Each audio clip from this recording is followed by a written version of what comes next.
दिल्ली में कांग्रेस के उम्मीदवारों के नाम घोषित हो चुके हैं।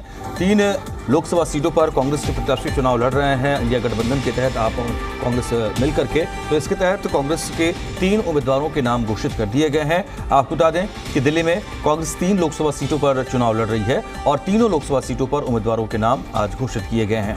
चांदनी चौक से जेपी अग्रवाल को टिकट दिया गया है। नॉर्थ ईस्ट से कन्हैया कुमार प्रत्याशी बने हैं कांग्रेस के, तो वहीं नॉर्थ वेस्ट से उदित राज को टिकट दिया गया है। तो ये बड़ी खबर इस वक्त आपको बता रहे हैं। कांग्रेस की तरफ से दिल्ली के लिए जो तीनों उम्मीदवार घोषित किए जाने थे, जिनका इंतजार था, उनके नामों का ऐलान हो चुका है। चांदनी चौक से जेपी अग्रवाल को टिकट मिला है, जबकि नॉर्थ ईस्ट से कन्हैया कुमार और नॉर्थ वेस्ट से उदित राज को टिकट दिया गया है। तो ये बड़ी खबर।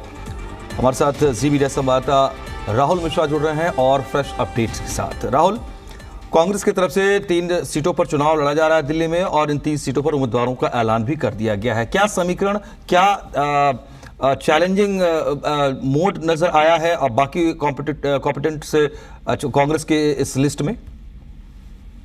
देखिए, यदि कांग्रेस की बात किया जाए, क्योंकि काफी समय से इसका इंतजार किया जा रहा था कि आखिर में कांग्रेस की तरफ से किन नामों के यहाँ पर घोषणा की जाती है, क्योंकि इंडिया गठबंधन के तहत ये दोनों चुनाव लड़ रहे थे। दोनों लड़ रहे हैं, कांग्रेस और आम आदमी पार्टी। आम आदमी पार्टी की तरफ से अपने सीटों का ऐलान यहाँ कर दिया गया था, लेकिन कांग्रेस की तरफ से इंतजार यहाँ पर था। लेकिन आज उस पर से पर्दा उठ गया और यहाँ पर देखा जाए तो चांदनी चौक से जेपी अग्रवाल को दिया गया है, नॉर्थ ईस्ट दिल्ली से कन्हैया कुमार को और नॉर्थ वेस्ट दिल्ली से यहाँ पर उदित राज को बैंक किया है। पार्टी ने उदित राज को दिया है। हम जब चांदनी चौक की सीट की यदि बात करते हैं तो चांदनी चौक सीट ज्यादातर यदि कहा जाए व्यापारी वर्ग वहां पर सबसे ज्यादा है। यही कारण है कि यहाँ दोनों तरफ से, चाहे बीजेपी की तरफ से देखा जाए या यहाँ कांग्रेस की तरफ से देखा जाए, दोनों ही तरफ से व्यापारी वर्ग को उतारा गया है। जेपी अग्रवाल को यहाँ पर जब दिया गया तो बीजेपी की तरफ से प्रवीण खंडेलवाल को उतारा गया। जेपी अग्रवाल पूर्व से ही यदि बात किया जाए तो कद्दावर नेता है कांग्रेस के। उसके पहले जो अभी रिसेंट इनका पद कांग्रेस में रहा था, वो मध्य प्रदेश के प्रभारी के तौर पर रहे थे, जेपी अग्रवाल रहे थे और पुराने नेता हैं जेपी अग्रवाल। और इनका यदि कहा जाए तो पुराने मतलब पारिवारिक पॉलिटिकल इनका बैकग्राउंड रहा है जेपी अग्रवाल का।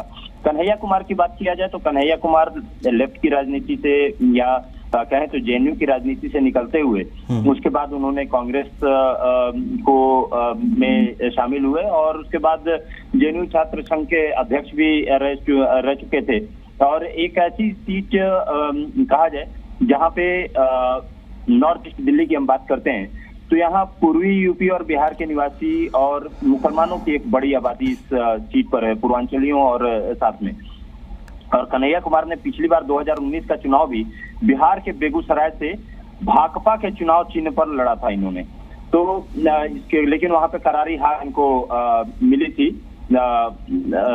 कन्हैया कुमार को। कन्हैया कुमार क्योंकि खुद बिहार के रहने वाले हैं, बेगूसराय से इन्होंने 2019 में फाइट की। उसके बाद उनको जब भाकपा से चुनाव लड़ने के बाद भी हार मिली थी, तो इसके बाद इन्होंने ज्वाइन किया था, कांग्रेस को ज्वाइन किया था। उदित राज की बात किया जाए तो उदित, ठीक है राहुल, आप हमारे साथ हैं, आपसे और भी बात करते हैं, अपडेट लेते हैं। हमारे साथ इस वक्त कांग्रेस के तरफ से अनूप सिंह जी जुड़ रहे हैं। अनूप जी, बहुत स्वागत है आपका जी मीडिया पर, जी दिल्ली एनसीआर हरियाणा पर। जो सीटों पर प्रत्याशियों का ऐलान किया गया है, उसके पीछे क्या समीकरण कांग्रेस ने देखा है, जबकि सामने विरोधी जो दल हैं उनके भी कैंडिडेट स्ट्रांग, वो दावेदारी उनकी है पार्टी की तरफ से? देखिए, मैं आप दर्शकों को जानकारी के लिए बता दूं कि ये हमारी ग्राउंड रियलिटी और सारी लीडरशिप से बात करके कोऑर्डिनेशन के साथ के नाम की घोषणा करी गई है। तो स्ट्रांग होल्ड है हमारी कांग्रेस की। जिस तरीके से आपने देखा कि हर एक सीट को स्ट्रेटजी के तौर पर हमने तैयारी करके, होमवर्क करके, उसमें काफी दिनों से सारे कंसल्टेशन के सारे प्रोसेस खत्म करने के बाद हम ये नामों की घोषणा कर रहे हैं। जहां तक हमने देखा हो कि नॉर्थ ईस्ट की बात करें, नॉर्थ ईस्ट में अभी जो हमारे पूर्ववर्ती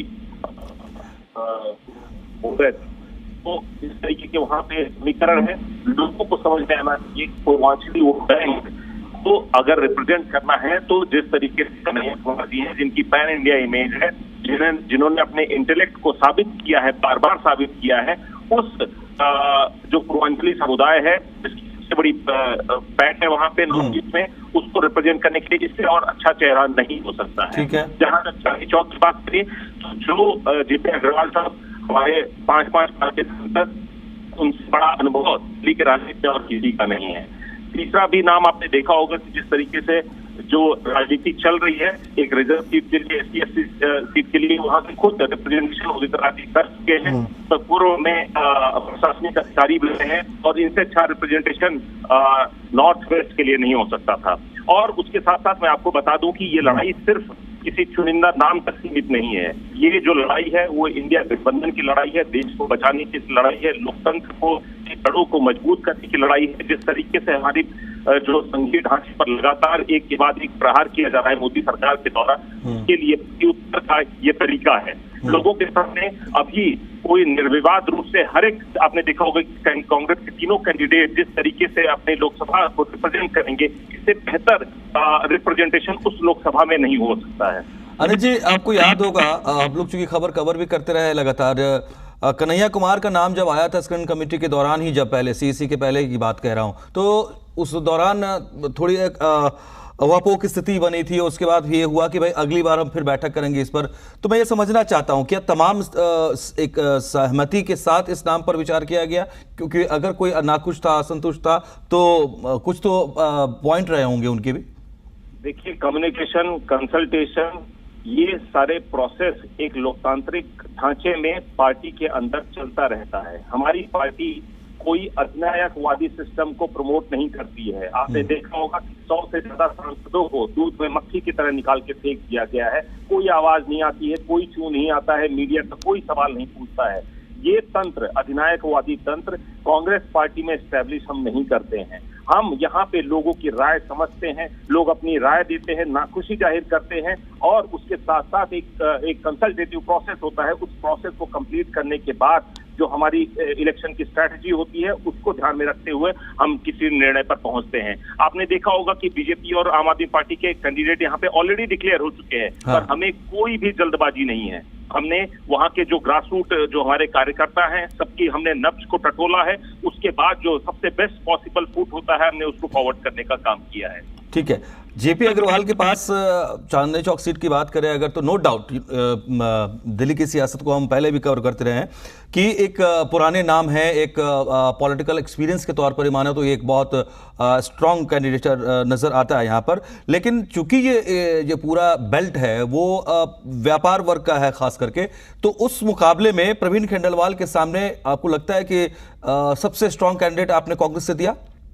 देखिए, प्रवीण खंडेलवाल जी के ऊपर मैं कोई पर्सनल कमेंट नहीं करना चाहूंगा कि, लेकिन दिल्ली की सियासत को जो समझते हैं, जो जानते हैं, वो पिछले 30 सालों से लगातार कोई एक नाम जो कंसिस्टेंटली नॉक करता है लोगों के दिमाग से, वो जेपी अग्रवाल साहब रहे हैं। उनसे बड़ा अनुभव दिल्ली की सियासत में किसी भी व्यक्ति का नहीं है अक्रॉस द पार्टी लाइन। और मैं आपके सामने लोगों के समझ के लेके जाना चाहता हूं कि सिर्फ वही नहीं है, उनके पिताजी और उनके पूरे परिवार का जो एक राजनीतिक रुतबा रहा है उस क्षेत्र में, वैसा किसी और परिवार का या किसी व्यक्ति विशेष का नहीं रहा है। रही बात आपके कैंडिडेट के सिलेक्शन का, तो मैं आपको बता दूं कि कांग्रेस पार्टी के जब आप तीनों नामों को कंसीडर करेंगे तो आप देखेंगे इसमें तजुर्बे को भी हमने ध्यान में रखा है और युवा जोश को भी हमने इंक्लूड किया है। उसके साथ साथ एक प्रशासनिक अधिकारी को भी हमने डाला है जो सरकार की गतिविधियों को बहुत ही क्लोजली ऑब्जर्व करते हैं और अपने बयान बात बीच बीच में देते रहते हैं। ठीक है अनिल जी, आप अपना जो लिस्ट आई है उसके बारे में जाहिर सी बात है बहुत सोचा होगा कांग्रेस से। आप हमारे साथ बने हुए हैं, हमारे साथ वीरेंद्र बब्बर जी जुड़ रहे हैं दिल्ली बीजेपी से। वीरेंद्र जी, स्वागत है आपका जी मीडिया पर, जी दिल्ली NCR हरियाणा पर। कांग्रेस की तरफ से 3 सीटों पर जो ऐलान होना था वो हो गया है। अगर आपने देखा हो तो ठीक है, मैं फिर से दोहराऊं भी, नॉर्थ ईस्ट दिल्ली से मनोज तिवारी जी के सामने कन्हैया कुमार हैं, जबकि नॉर्थ वेस्ट दिल्ली में योगेंद्र चंदोलिया जी के सामने उदित राज हैं कांग्रेस से, और इधर चांदनी चौक में जेपी अग्रवाल हैं प्रवीण खंडेलवाल को। किस तरीके से देखते हैं अब आपने अपने उम्मीदवारों के सामने इन कैंडिडेट्स को?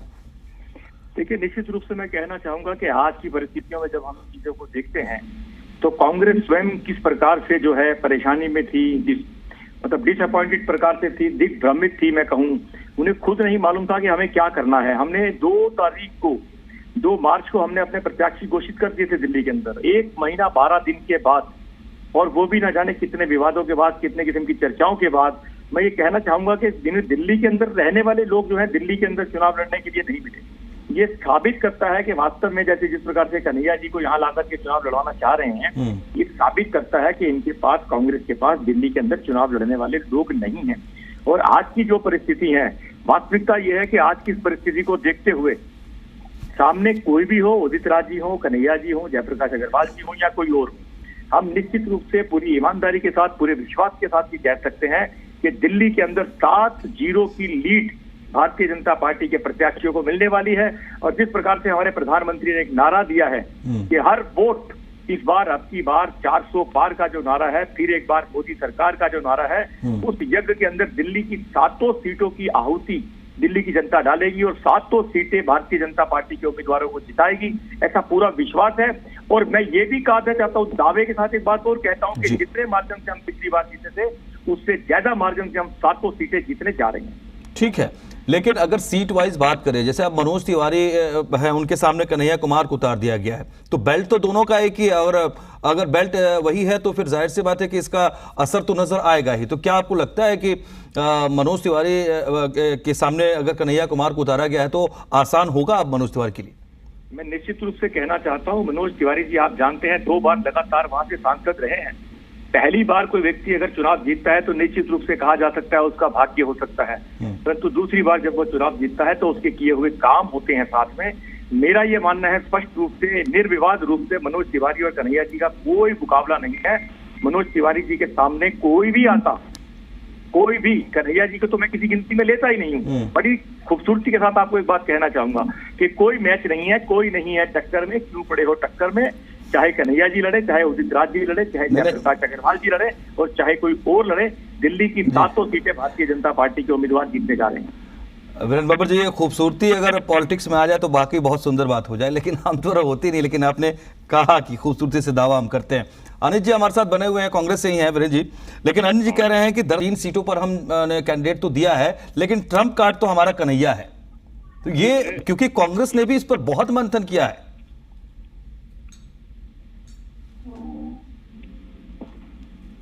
हेलो जी अनिल जी, अनिल जी आप सुन पा रहे हैं मुझे? हाँ, मैं कह रहा हूं कि वीरेंद्र बब्बर जी हमारे साथ हैं बीजेपी से, और वो कहते हैं कि आपके कन्हैया, जिसको आप ट्रम्प कार्ड बता रहे हैं इस सीट पर मनोज तिवारी के सामने, संभव ही नहीं है कि वो मनोज तिवारी के सामने टिक पाए। जी देखिए, बब्बर जी काफी सीनियर हैं और चीजों को बहुत अच्छी तरीके से समझते हैं, और मुझे लगता है कि बीजेपी के जितने भी मुश्किल सवालात है उसको सबसे अच्छी तरीके से रिप्रेजेंट भी यही करते हैं। अब इन्होंने कहा कि एक बाहरी व्यक्ति को लाया गया है, इनसे पूछिए कि मनोज तिवारी क्या है। मनोज तिवारी भी इसी तरीके से बाहर आए और यहाँ पे काम किए।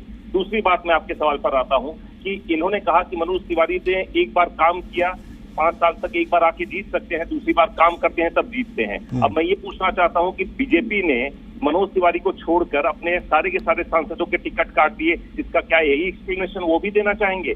देखिए, इस समय मोदी की सरकार पूरी तरीके से बैकफुट पर है, और जिस तरीके से हड़बड़ाहट में, जिस तरीके से एक तानाशाही अप्रोच रखते हुए सारे के सारे अपने जनप्रतिनिधि जो सांसद थे उनको बदल दिया गया, वो दिखाता है कि बीजेपी कितनी डरी और सहमी हुई है।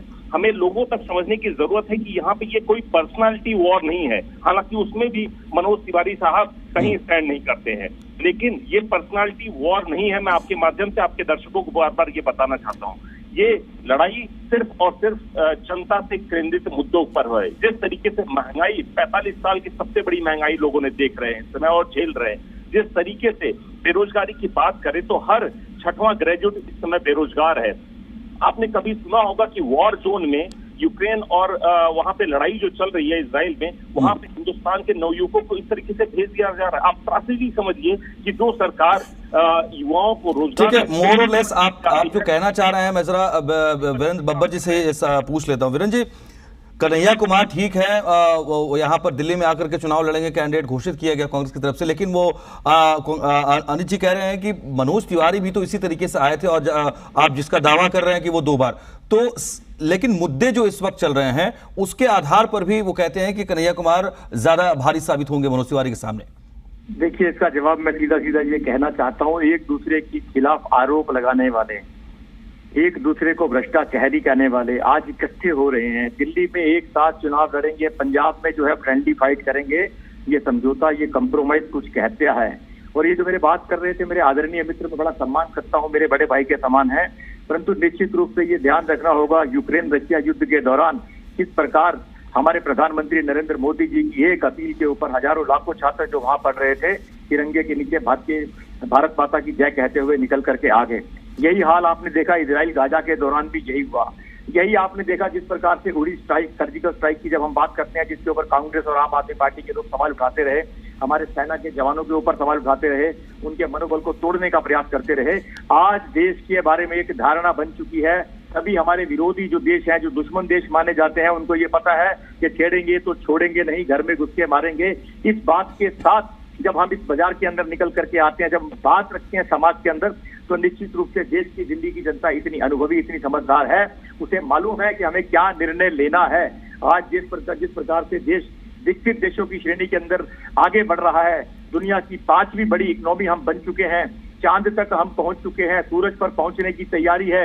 ये सब अगर हुआ तो इस देश के आदरणीय प्रधानमंत्री नरेंद्र मोदी जी के कुशल नेतृत्व के हुआ। और ये पूरे देश की दुनिया देख रही है हमारे बढ़ते भारत को। तो बदलते भारत को दुनिया देख रही है, बढ़ते भारत को दुनिया देख रही है, परंतु मुझे समझ में नहीं आता, केवल राजनीतिक विचारधारा रखने वाले कुछ दल जो कल तक एक दूसरे को भ्रष्ट कहते थे, करप्ट कहते थे, एक दूसरे को जेल भेजने की बात करते थे, ना जाने ऐसी कौन सी मजबूरी आ गई कि ऐसे समझौते करके अपने आप को इकट्ठा दिखाने का प्रयास कर रहे हैं। और ये जानते हैं इनके मन भी नहीं मिल रहे, इनके दिल भी नहीं मिल रहे, और ये जो हाथ मिलाते हैं वो भी जबरदस्ती मिलाते हैं। ये पूरा देश देख रहा है। अनिल जी, क्या ये एक तरीके से आरोप भी है आपके ऊपर एक तरीके से? क्या अब पीछे जो भी रहा आप लोगों के साथ गठबंधन, फिर आप अलग हुए, क्या हुआ, ठीक है, मैं उस पर बहुत जाना भी नहीं चाह रहा हूं, लेकिन जो आरोप जिस तरीके से प्रोजेक्ट बीजेपी कर रही है इस गठबंधन के तहत आपके चुनाव लड़ने को लेकर दिल्ली में और बाकी स्टेट्स में अलग अलग होकर के चुनाव लड़ने को लेकर के, तो ये भारी पड़ेगा क्या आप पर? देखिए, 1 मिनट का समय लूंगा मैं आपके माध्यम से बताना चाह रहा हूं कि इस समय इंडिया गठबंधन एक साथ क्यों आया है। जब देश का प्रधानमंत्री हिंदुस्तान का एक राज्य जलने की स्थिति में है, मणिपुर, उसके खिलाफ वो आवाज नहीं उठाते हैं, वहां पूरी दुनिया का चक्कर लगा लेते हैं, लेकिन मणिपुर ये नहीं पहुंच पाते हैं, तो सारी विपक्षी पार्टियां एक होती हैं।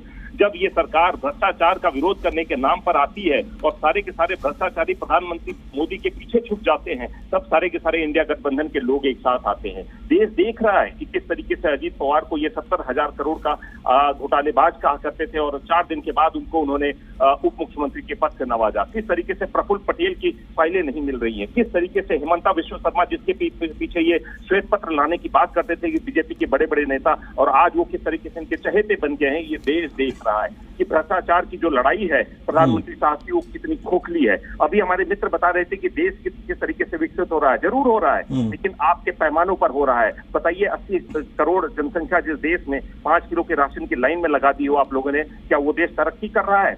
देखिए अनिल जी, बब्बर साहब, आरोप प्रत्यारोप तो खैर नो डाउट अभी आगे, अभी तो प्रत्याशी घोषित हुए हैं। मैं जरा आप लोगों के साथ भी शेयर करते हुए, हमारे सहयोगी राहुल मिश्रा भी हमारे साथ जुड़े, मैं उनको इस बातचीत में जोड़ना चाहता हूं। राहुल, आप हमारे साथ जुड़े हुए हैं और हमारे साथ बीजेपी और कांग्रेस की तरफ से दोनों प्रवक्ता जुड़े हुए हैं। हमारे साथ अनिल जी हैं और कांग्रेस की तरफ से, और बीजेपी से हमारे साथ वीरेंद्र बब्बर जी हैं। आप कुछ पूछना चाहते हैं, क्योंकि सबसे पहले आपने इस खबर को ब्रेक किया है और सबसे पहले जी डेली एनसीआर हरियाणा ने इस लिस्ट के बारे में जानकारी दी है दिल्ली को।